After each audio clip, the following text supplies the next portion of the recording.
देखिए, ऐसा है, ये ऐसे शख्स थे जो कि जिन्होंने जिन्होंने कि हमारे देश को एक ऐसी यात्रा की तरफ लेकर गए जो कि एक तरक्की का रास्ता था।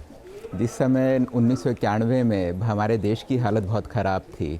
आपको ध्यान होगा कि जिस समय हमारा देश आज़ाद हुआ था, उस समय हम लोगों ने एक सोशलिस्ट पॉलिसीज़ अपनाई थी। तो उसके कारण और बाकी सब चीज़ों के कारण हमारे देश की हालत ख़राब होती गई।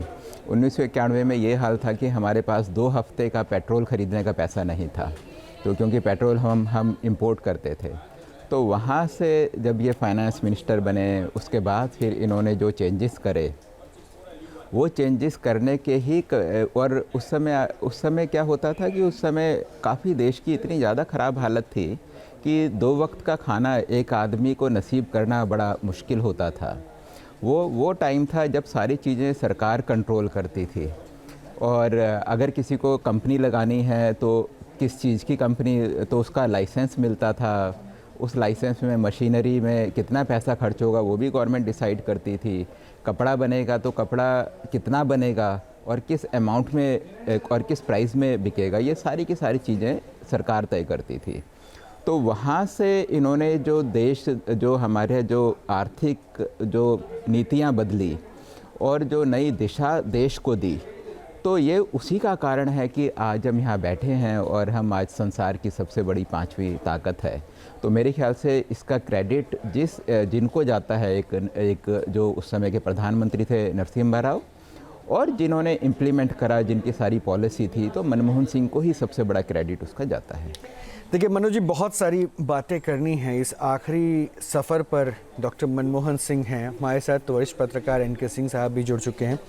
तो मैं इस पॉइंट पर एक बात, 1991 की बात, 1991 में बतौर जब फिनेंस मिनिस्टर वो जिम्मेदारी निभाते हैं, तो उसकी चर्चा हर कोई कर रहा है। लेकिन आज मैं उस पॉइंट पर भी बात करूंगा। सिंह साहब, मैं आऊँगा आपके पास, ज़रा मैं एक बार कांग्रेस दफ्तर से तस्वीरों पर समीक्षा कर लूँ, उसके बाद मैं आऊँगा और मैं इस पर पॉइंट ऑफ व्यू आपका भी लूँगा। मैं 2008 का जिक्र ज़रूर करूँगा, जब वैश्विक मंदी थी, रिसेशन का मार पूरी दुनिया ने झेलना शुरू कर दिया था, और उस स्थिति में भी मनमोहन सिंह का टेन्योर था। और उस कंडीशन पर अमेरिका में जब लीमन ब्रदर्स वगैरह सब की स्थिति क्या थी सबने देखा, उस वक्त भी इंडिया पे इसकी आंच ना आए। तो वो एक जो पॉलिसी मेकिंग थी उसकी भी आज हम बात करेंगे। शायद ये चर्चा कहीं ना कहीं छिप जा रही है 1991 को लेकर, लेकिन ये भी शायद इंडिया को उस समय स्टेबल रखने में बड़ा काम आया था। मधुरेंद्र के पास एक बार तस्वीरें देख लेते हैं। मधुरेंद्र, क्या है अब आगे का सफ़र?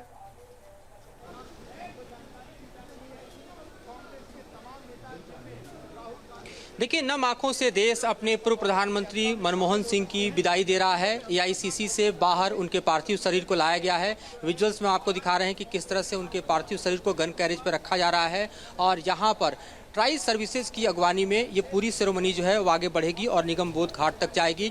इस वक्त आप देखिए किस तरह से भारी संख्या में उनको जो चाहने वाले लोग हैं वो नम आंखों से विदाई देते हुए आपको दिखाई दे रहे हैं। यहाँ पर जो गन कैरेज आप देख रहे हैं, इसी गन कैरेज में उनके पार्थिव शरीर को लेकर जाया जाएगा। चूँकि सेरेमनी में ट्राई सर्विसेज का इंगेजमेंट है, लिहाजा यहाँ पर जो है हम देख रहे हैं कि उसी बाबत तैयारी की गई है।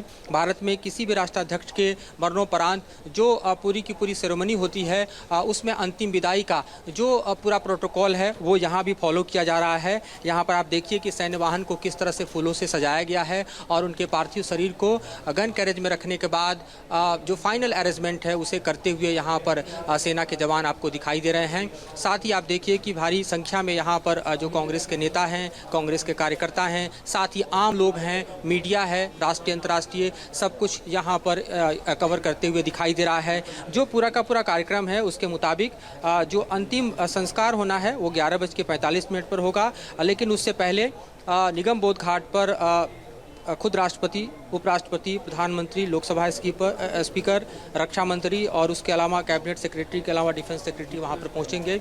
यानी जो समूचा प्रोटोकॉल है भारत का सर्वोच्च प्रोटोकॉल, उसको यहां पर फॉलो किया जा रहा है, जिसे हम आपको यहां दिखा रहे हैं। एआईसीसी के दृश्य को एक बार कैमरे के जरिए हम यहां दिखाते हैं, जिसमें आपको सैन्य वाहन के साथ साथ सैन्य तैयारी और ये पूरा रूट भी दिखाई देगा। देखिए पीछे जो सड़क आ रही है, आप समझिए कि इंडिया गेट से एआईसीसी की तरफ ये पूरा का पूरा ब्लॉक है इस वक्त, और यहाँ पर हजारों की संख्या में लोग खड़े हैं एक झलक पाने के लिए, एक दृश्य अपने आंखों में सहेज लेने के लिए। मधुर, मैं आपके पास लगातार आता रहूंगा। एक छोटा सा रिएक्शन मुझे मोहित राज दुबे का भी लेना है। मोहित, बहुत ज़्यादा भीड़ दिख रही है, ट्रैफिक के लिए भी कुछ नियमावली है? क्योंकि बहुत सारे गणमान्य लोग इस अंतिम यात्रा में शामिल हैं, कोई एडवाइजरी? देखिए रोहित, मैं आपको बता दूं कि लंबे वक्त से मैं कांग्रेस पार्टी को कवर कर रहा हूं खासतौर पे, और इस तरीके की भीड़ जो है मैंने कांग्रेस हेडक्वार्टर के भीतर कभी नहीं देखी। जब जीत भी होती है कांग्रेस पार्टी की किसी विधानसभा चुनाव में तो इतनी भीड़ कभी नहीं दिखाई देती है। जब पार्थिव शरीर यहाँ पे लाया जा रहा था तो सबसे पहले जो है मल्लिकार्जुन खड़गे, सोनिया गांधी, राहुल गांधी, प्रियंका गांधी गमगीन आंखों से जो है डॉक्टर मनमोहन सिंह को देख रहे थे, उनके पार्थिव शरीर को देख रहे थे। और यही वो कमरा है जहाँ पे उनके पार्थिव शरीर को रखा गया था, और यहीं से उनके पार्थिव शरीर को जो है बाहर लेके जाया गया है। और सबसे आगे मल्लिकार्जुन खड़गे, राहुल गांधी जो है चल रहे थे, पार्थिव शरीर आगे था और पार्थिव शरीर के साथ राहुल गांधी यहां से रवाना हुए हैं। तो माहौल बहुत गमगीन, और जो तमाम बड़े नेता हैं, चाहे हम सलमान खुर्शीद की बात कर लें या दूसरे नेताओं की बात कर लें, वो यहाँ पे मौजूद है। और किस सम्मान के साथ डॉक्टर मनमोहन सिंह को जो है आज उनका अंतिम संस्कार किया जाएगा, इसके अलावा आपको हम आगे लेके चलते हैं। ये वो गेट है जहां पे उनका पार्थिव शरीर सबसे पहले लाया गया था, और यहीं पर उनकी धर्म पत्नी भी यहीं पर आई थी सबसे पहले, और पार्थिव शरीर के साथ उनकी धर्म पत्नी भी यहाँ से रवाना हुई है। तो हम ये कह सकते हैं कि एक ऐसा अर्थशास्त्री जिसने देश ही नहीं बल्कि पूरी दुनिया में नाम कमाया और अपनी अर्थशास्त्र की सोच की वजह से मैं अपडेट आपसे और लेता रहूंगा। मैं जरा एनके सिंह सर के पास जा रहा हूं।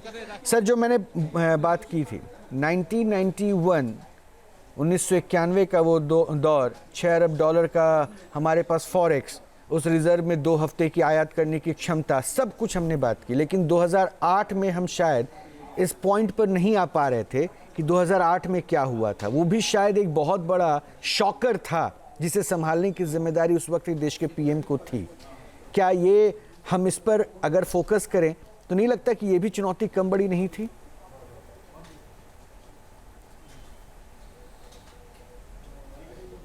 हाँ रोहित, बड़ा अच्छा आपने ये पॉइंट उठाया है, जैसे कल से हम लोग डिस्कस कर रहे हैं।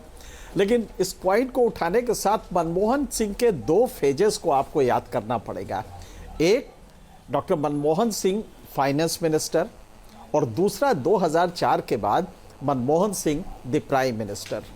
मनमोहन सिंह जो फाइनेंस मिनिस्टर के रूप में, जिसे मनोज जी ने बड़ा विस्तार से बताया, ये बात बिल्कुल सही है कि उस समय $0.89 बिलियन, मतलब $1 से भी कम हमारे पास रह गया था फॉरेन एक्सचेंज, और 2 दिन का हमारे पास खर्च कर नहीं था, सारी गाड़ियां ठप हो जाती।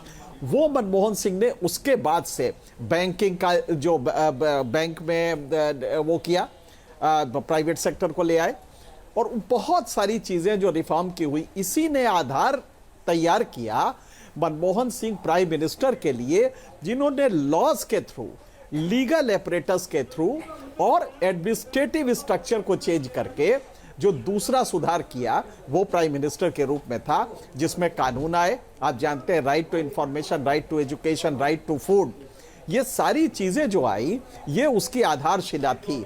जहां तक फाइनेंस का सवाल है, 2000 की लेमन ब्रदर्स क्राइसिस के बाद आखिर भारत की इकोनॉमी सस्टेन की क्यों, ये बड़ा अच्छा सवाल है। दरअसल ये जो आपने, जैसे मनरेगा है, इस तरह की जो चीजें थी, और जो फिस्कल एरिया में आपने चेंजेस किए थे, उसने उसके प्रभाव को नहीं आने दिया। हालांकि कुछ इकोनॉमिस्ट ये भी कहते हैं कि ब्लैक मनी ने उसको सस्टेन किया।